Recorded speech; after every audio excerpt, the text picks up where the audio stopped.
Hello, everybody, and welcome to your almost final module of the semester. I am going to preface this video by saying that even though it's not particularly late, everybody went to bed.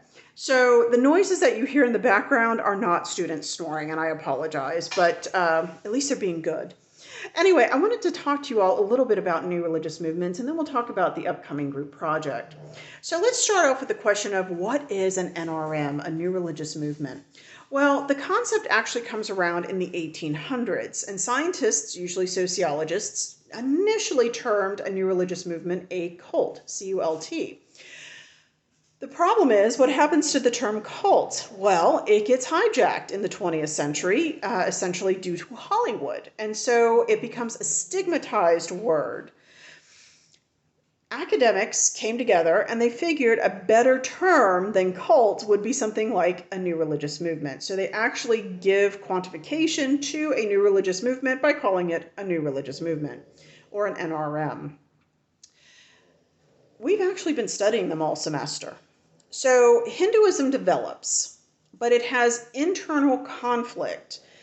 For example, in 1100, there's a cultural collision between northern and southern tribes, and you have one group conquered by the other. There's a massive transformation within the religion.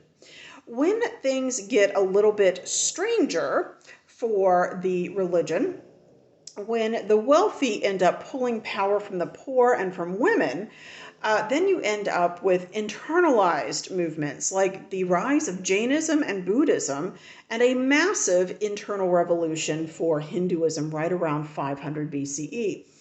Usually what we're going to find is that new religious movement founders are countercultural. They stand up against the norm and oftentimes are persecuted for so doing. Do you remember that Confucius, who stood up and said the wealthy should not be in charge because they're rich? We need to put people in charge who have the ability to be in charge. Well, Confucius was hailed by some and hated by a lot. And remember that at one point he is actually, he's got a bounty on his head. He is actually captured by pirates at one point. I mean, it's kind of a creepy and wild time. So new religious movements tend to be countercultural, and because of such, they oftentimes seem to get a negative connotation, at least at the beginning. New religious movements oftentimes only last 5 years or under. So let's say that there's a new religious ideal that is countercultural but stands up against some perceived injustice in the world. Of the people around in that particular region. So again, it's not even going to be a lot of people. It's also going to be a small area at first. You might end up with, let's say, 10% of the population hearing about it. Of that 10%, let's say that 5% decide to explore it.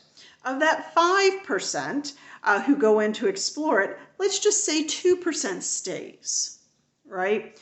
They continue to evolve with the religion. After the first few years, scientists have found that the percent of that small percentage retained is sometimes as little as 1%. So you have a small group with a smaller group within a smaller group, and it is the smallest percentage that stays. Now, there is a concept that new religious movements get tied in with cults. Now, the idea is that they brainwash. And in fact, when I was a young lady in high school, I went to an all-girls Catholic school. And yes, I will probably have a midlife crisis because of that. But ultimately, I remember taking something called Mini Course Week. And I took a course in Mini Course Week called Cults. Because I was just that kind of person. This was taught by a very Catholic teacher who basically talked about how cults isolate you from your family. They teach you new jargon so that you cannot even understand the outside world, and they make you broken from your family and from your friends. Now, academics since that time, because of course high school was, 15,000 years ago, scientists since that time have really indicated that what is happening is not necessarily brainwashing, because if we say that new religious movements brainwash by, let's say, augmenting diet, behaviors, vocabulary, schedules, and expectations, then we would have to apply that to other elements of society, such as the military, where again, your food is modified and augmented, your schedule is modified and augmented, your look, your uniform, your sleeping quarters, everything is transformed. And of course, we don't do that with the military. We are not saying the military brainwashes. Those terms don't fit well with new religious movements either. So that's usually a fairly common misperception. But what I do find really fascinating is part of the reason for that misconception is because the intergenerational stress that is created from new religious movements is oftentimes between parents and adult children. So parents will raise their children in a certain way. Children will become curious as adults about their own ideologies and philosophies, which are usually based upon their generation's experiences within society. And they join a new religious movement that possibly rejects the ideologies of the parents. And so this becomes an issue, right? So oftentimes you will find it to be an intergenerational issue. So again, there's kind of some pushback. Now, new religious movements on an academic scale have not been fully or as fully explored as I think they really should be from an academic perspective. But just bear with me. So, new religious movement characteristics. You usually have a charismatic leader. Jesus, very charismatic. Paul, very charismatic. Moses, very charismatic. Then you have a small inner circle. 12 disciples, Moses and his brother and sister, Confucius and the 72, right? So you end up with a small inner circle, and usually there are few rules and regulations, particularly at first. But the people who follow these rules and regulations adhere to them with a certain sense of strictness. So remember that these movements tend to be countercultural, right? They can create intergenerational stress. They emerge because society is in some form of conflict, socio-economic, political conflict, and people feel as if their lives are out of control. Plus, the old ways don't answer the questions that they have in the same manner. So think about this. Where's God? In the ancient world, God literally lived on the mountaintops. In Hinduism, you couldn't climb the mountains because you'd run into God. Initially, in the ancient Greek cultures, you didn't climb Mount Olympus because you'd run into the gods. So they were in the highest spaces. They were in nature. Well, what has happened to our interconnection with nature? It's definitely devolving. And in fact, I think that's an issue right now for the future of religions and for modern humankind. We are no longer holding nature in awe and understanding just how small we really are in comparison to a greater power. So that's its own subcategory, but all right. We have explored nature. So then we say God is in the sky. Well, we now fly in airplanes. I have flown on a plane. I have not seen a guy in a white robe with a name tag saying, "Hi, my name is God," come out to get his paper in the clouds. Okay. So then God is on the moon, or he's out in space. So in the Middle Ages, they believed in something called the celestial sphere, that essentially the universe was in a giant snow globe and God looked in on it, right? Well, we've explored space, right? So what ends up happening to Godhead? Godhead continuously transforms. And in today's time period, Godhead can be anything from a literal figure to the idea of the power or the soul or the prime mover of the universe. God has become very abstracted in many ways. So the old ways don't help the current generations, and so there's a modernization or there is a break with the old ideas. Now, if a new religious movement is successful, then it can become a series of different things. So for example, within Christendom, The Methodists were a breakaway religion. They survived. They became a denomination. They basically adhere to the major tenets of the religion. There's enough crossover, and they are not radically different. They're also spread across the world, and they have a fairly large number of adherents. So remember that Methodism is one of the 7 big Protestant denominations in the world. From that, you get the Salvation Army that starts off as a radical new movement. And then the Salvation Army becomes standardized. I mean, it's to the extent that when we think of Salvation Army, we think of the Santa Claus ringing a bell with a red kettle and or the thrift store, right? So they can become denominations, kind of under a greater umbrella. They can become a sect, S-E-C-T, so I have to enunciate that.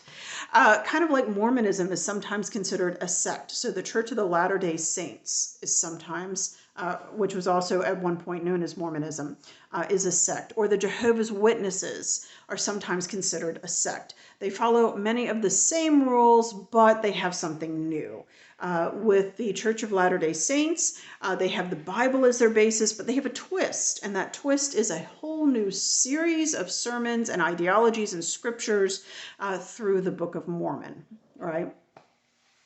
Or they can become an entirely new religion.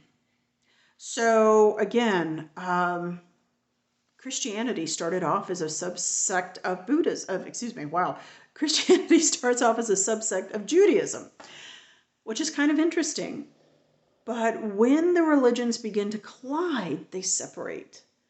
And even though Christianity is still a daughter religion of Judaism, it is also very much a separate world religion. Okay? All right. So you've got all of that to consider.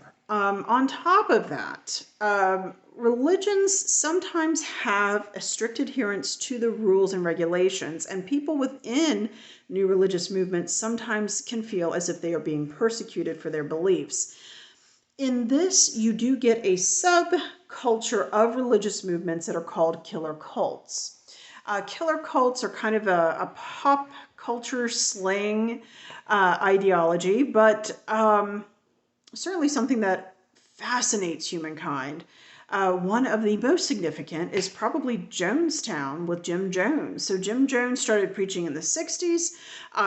He really talked about racial equality. That's what his whole initial platform was. But as time went on, he became more and more radical. He became more and more demanding on his followers. He does isolate them because he moves them to essentially South America. And the persecution element becomes so complicated that essentially a simple visitation from a United States authority is enough to push Jones and the people over the edge, and then you end up with the Jonestown Massacre, in which about 1,000 people committed suicide, literally through drinking poison-laced Kool-Aid. So if you've ever heard the phrase, don't drink the Kool-Aid, or drinking the Kool-Aid, that's where it comes from. You end up with Heaven's Gate. Business people, essentially, who, they had everything to live for, but they grow so convinced that this world is corrupt, that their careers are over, that they are willing to commit suicide, right? You can sometimes find smaller groups, much smaller groups. Canada had a couple of new religious movements which had groups of 12 or 10, 7, 5 people. I mean, very small. But because of what they felt as persecution, they did ultimately end up killing themselves. So you do find that. It is not common, please understand that, but it is very sensational, it is very eye-opening, and it is always something that people have found fascinating because they wonder how it happens, right? All right. Now, there is a fellow by the name of Elwood who basically decided to classify religious movements into 7 major categories. Now, there are more than 7 categories, and of those 7, we are only looking at 3. But basically, Elwood said, if you take a look, you can find certain qualities of cultural change that spawn these new religious movements. You with me? So, all right. Let's do the hybrid movement. which is actually part of the group project. A hybrid movement is something that happens when two cultures are forced together or they collide and they end up coming up with a hybridization of their ideologies. So we're going to look at voodoo as the example of a hybrid movement, but you can also take a look at Santeria or some of the other religions along those lines. But think about it. What you have is a mass forced exodus. It's called the African diaspora, in which people from Africa are being bought and brought forcibly from their homes into strange new lands. The tribal aspect of many of these folks, which again, these were tribal religions and the tribe was part of your center. This is broken. You're forced to make a new tribe, and the one thing that is out there in the background are the monks, are the priests, are the Catholics who are trying to convert you as you get off the boat to Christianity. And so these tribal religions end up becoming substructures set against the background of Christianity. For example, within Voodoo, one of the major themes talks about freedom. Well, if you read in Christianity, they do talk about the equality of slave and free, the freedom that Christianity gives believers, right? A certain sense of certainty. It's kind of an interesting aspect because you can certainly tie that to essentially what starts off as an African culture that has been transposed into the island nations. And so from that, we end up with Voodoo. Golden Age movements are another one that we're taking a look at. And Golden Age movements theorize that Christianity, Judaism, and Islam forced a patriarchal religion upon the people. And yet, if we look at ancient cultures, the religions were often goddess-based. And so they actually push past Judeo-Christianity into a goddess-based religion. And so you will find elements of Greco-Roman, Native American, Nordic religions, these kind of extinct religions that are brought back as perhaps a true religion. And you will also find elements of a goddess as the primary focus with a consort as a secondary focus. So a god and a goddess, a divine couple. All right, look at Judaism, Christianity, and Islam. There is no divine couple. What ends up happening is God becomes male and ascendant. So the Wiccan movement becomes something. Now think about it. It is primarily feminine. It is nature-based. It deals with the maiden, mother, and crone. The young woman, the fertile woman, and the post-fertile woman, the innocent, the knowledgeable, and the wise, right? We get, all sorts of things. We have Golden Age, we have, there's the other one, yes, sorry. How about spiritual movements, new spirit movements, right? These are fun. These I actually kind of like because, believe it or not, spirit movements are actually the ancestor to paranormal investigation. And I have this whole theory that modern ghost hunters are actually a pseudoscience and a pseudo-religion. But I digress. So the idea with a spirit movement is that there is the creator. There's us. Remember, unconditioned and conditioned, but in between there's a liminal state, and we can connect with that liminal state, and that liminal state can give us clues to what's on the other side. New Age movements fall under this category. So if you are a ufologist, then God created the aliens created us, or we connect with the aliens because they have advanced knowledge, more godlike knowledge. Spiritualism, we connect to the spirits. New Age has all sorts of things. Fairies, angels, you name it, it's in there. A fourth category, which I've always found fascinating, comes right here from America, and it's called a reactive movement. And a reactive movement is directly because of socio-political stress. it actually starts with the Native Americans. And the Native Americans in the 1800s came up with a new ideology through their prophet Wovoka. Wovoka was half Anglican and half Native American.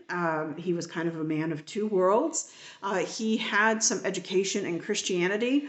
And remember the great prejudice that stood against Native Americans in this culture. I have had Native American speakers come in, and they actually do talk about this prejudice that existed, particularly when they were younger. These are oftentimes older speakers. Imagine watching John Wayne on the big screen and seeing the Native Americans portrayed as savages, right? So there was kind of this negative undertone, and Wovoka kind of felt that. His Anglican name was Jack Wilson, and he really adopts this Native American name of Wovoka, this prophetic name, in which he has a vision in which essentially the world is going to end. And as the world ends, there will be a great flood, or there'll be a great destruction, or the world will open up. It will swallow the European settlers. And it will heal the land. Those who follow the ghost dance will have this esoteric knowledge, and they will literally kind of ascend into the air. Sounds kind of familiar, doesn't it? Like the rapture. And they will be returned to the healed earth, where the ancestors will also return, where the buffalo will return, and where the old ways will return. All right. Now, the issue with this particular movement,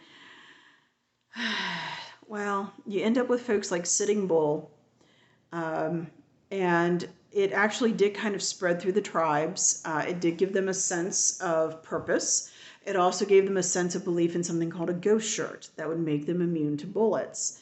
And we end up with essentially a fairly well-known slaughter that happens called Wounded Knee. American cavalry were watching the Native Americans. They were really freaked out because they'd heard about this new movement. A shot was fired when they went to arrest Sitting Bull for being kind of an instigator, essentially, according to the government. And shots rang out. And unfortunately, because both sides began shooting, women, the elders, and children, particularly of the tribe, were not protected. They were not prepared. And there's kind of this huge slaughter, right? And the ghost dance kind of ceases at that point, and it transforms over time into more of an ancestor acknowledgement dance. But you can still see how Native Americans, who were being stripped of their rights, they were being stripped of their family, they were being stripped of their land, how this would be something that would really help to unite the tribes. Okay? All right. So now let's talk about your project. So here is the deal. I have already subdivided everybody in accordance with their last names into various groups. So what you need to do is to look in the directions, find which letter corresponds to your last name, and that is the group that you belong to. I have created discussion forum groups for you just to get started.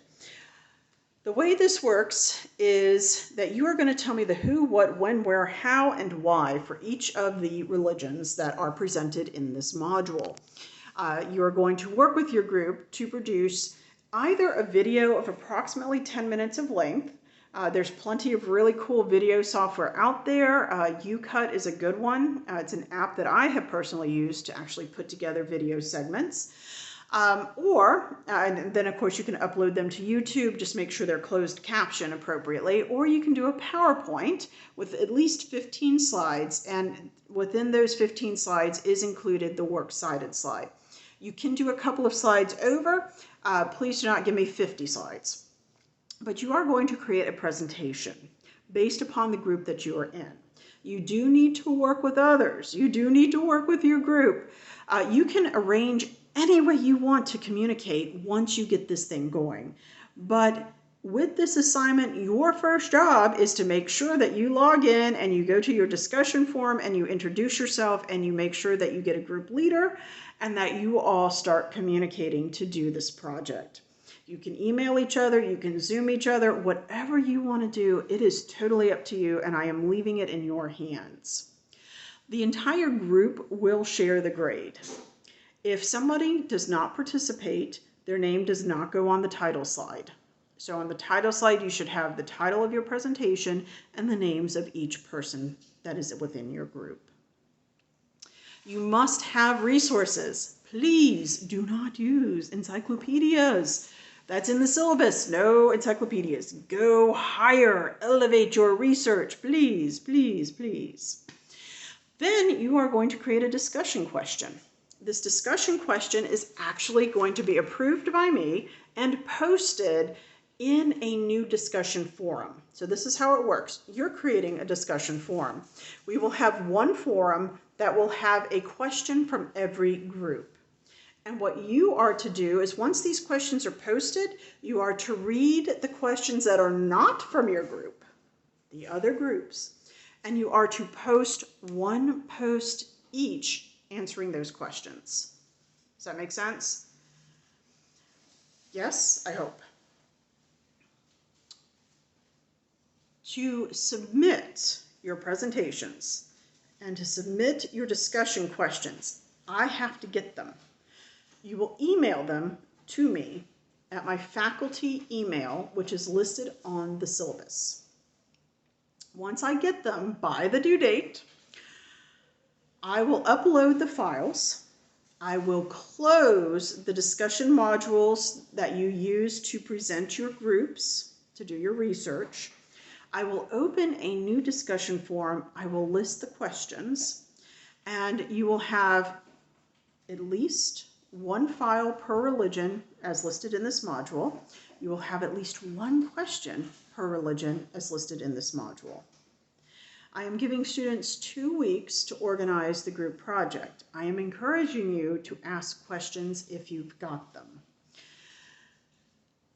Let's see. So you have 2 weeks for the research and to submit the presentation and to submit the questions. Once I have the research